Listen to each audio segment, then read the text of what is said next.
Tomemos. Disculpas por la interrupción. Bueno, vamos a tratar de resolver un problema físico. Puede ser cualquier problema de cualquier índole. Puede ser económico, matemático, lo que sea.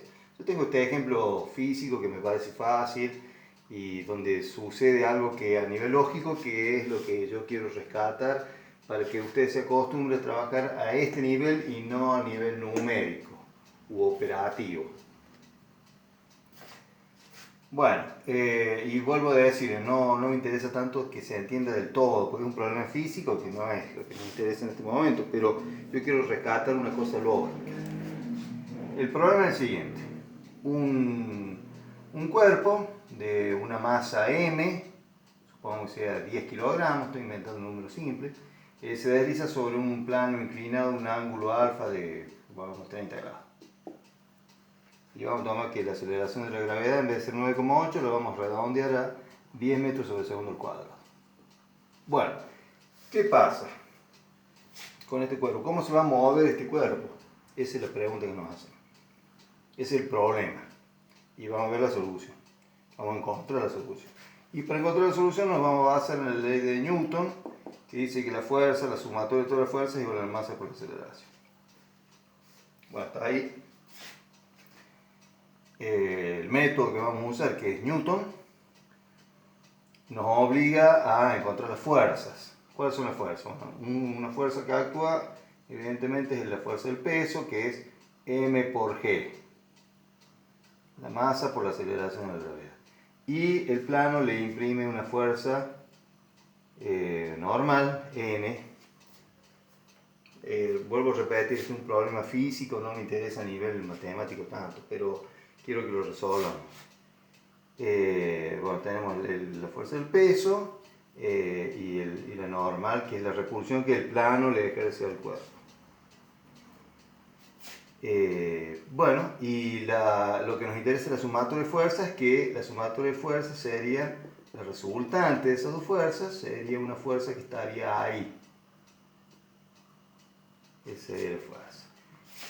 Geométricamente, si el plano está inclinado a un ángulo alfa de 30 grados, ahí, entre la horizontal y el plano, ese mismo ángulo tiene que estar entre esos dos segmentos. O sea que esto también tendría que ser alfa. Y la sumatoria de fuerzas, que es esto, al ser acá es un triángulo rectángulo, tanto como esto, la sumatoria de fuerzas, que es eso, al ser el cateto opuesto al ángulo alfa, tiene que ser la hipotenusa, que es m por g, por el seno del ángulo. Esta es la fórmula base, digamos. Entonces, cuando nos vamos a la ley de Newton, que es esto, tendremos que decir esto, que la masa por la aceleración de la gravedad por el seno del ángulo sería igual a la masa por la aceleración.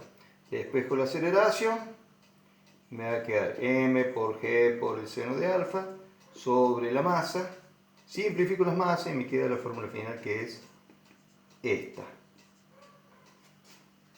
Y esta es la fórmula final. Esa fórmula es la que a mí me interesa que ustedes lleguen siempre, a los fines de que no haya problemas. Y ahí, cuando llegue a la fórmula final, ahí puedo decir, bueno, va a ser 10 metros sobre segundo al cuadrado por el seno de alfa es 30 grados. El seno de 30, bueno, vale 0,5, 5 va a dar esto. 5 metros sobre segundo al cuadrado. Bueno, este es el dato que nosotros queremos obtener al final a través de este conocimiento de esta fórmula, digamos. Bueno, ¿qué pasaría si decidiéramos hacerlo todo a nivel numérico u operativo? Bueno, ¿qué haríamos? Bueno, de entrada calcularíamos el peso, que es m por g. La masa son 10 kilogramos. La aceleración de la gravedad es 10 metros sobre segundo al cuadrado. 100 newton. Ese sería el valor del peso. Después, usando esta fórmula, calcularemos la sumatoria de la fuerza, que sería el peso, digamos, por el seno de alfa, 100 newton por el seno de 30 grados, me da 50 newton, si hiciéramos la cuenta. Vamos a mejorar un poquito la letra. Bueno, yo sé que aceleración sería sumatoria de fuerzas sobre masa.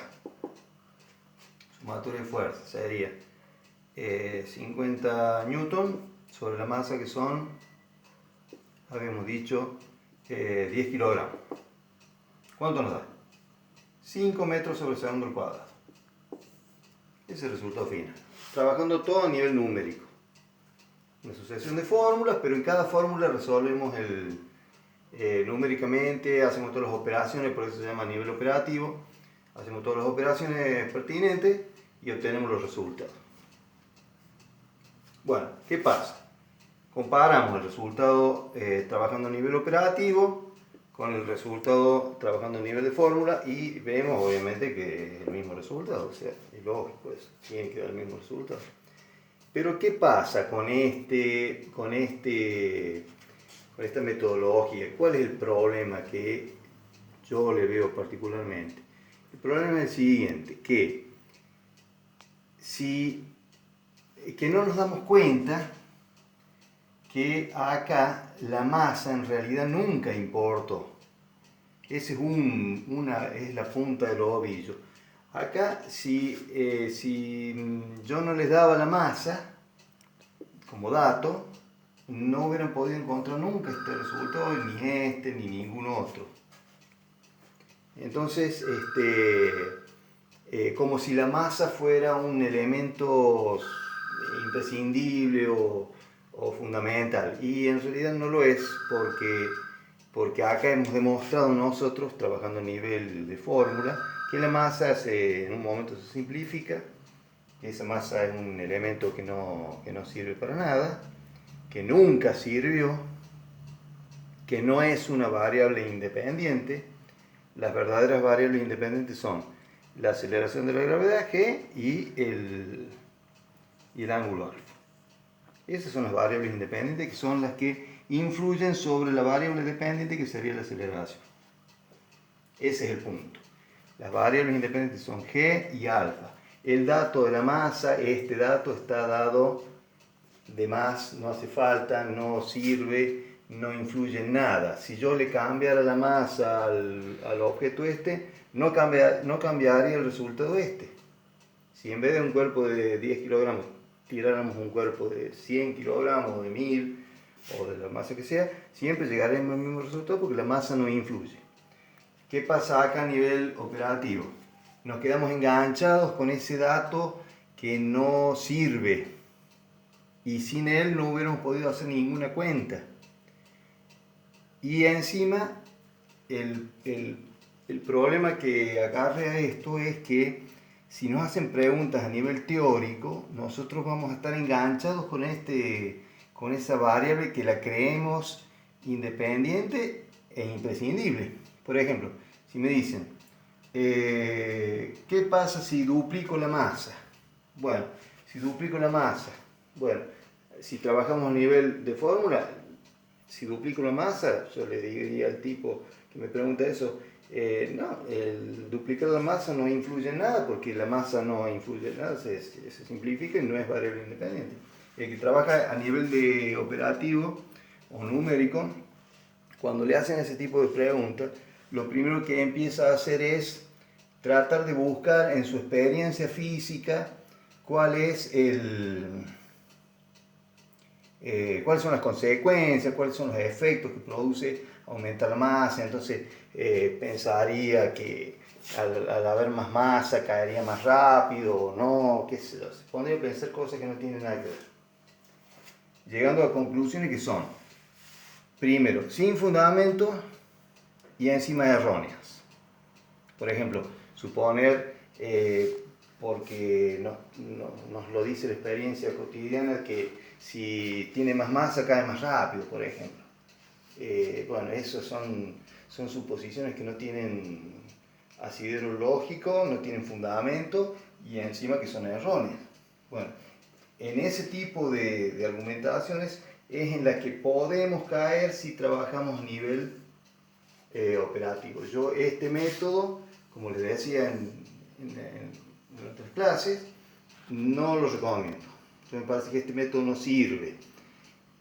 La tendencia que yo observo en los exámenes de ingreso de las universidades, sobre todo en la de medicina y en la de ciencias químicas, es que los obligan a trabajar a nivel de fórmula y le hacen preguntas teóricas a los chicos, cambiándole variables.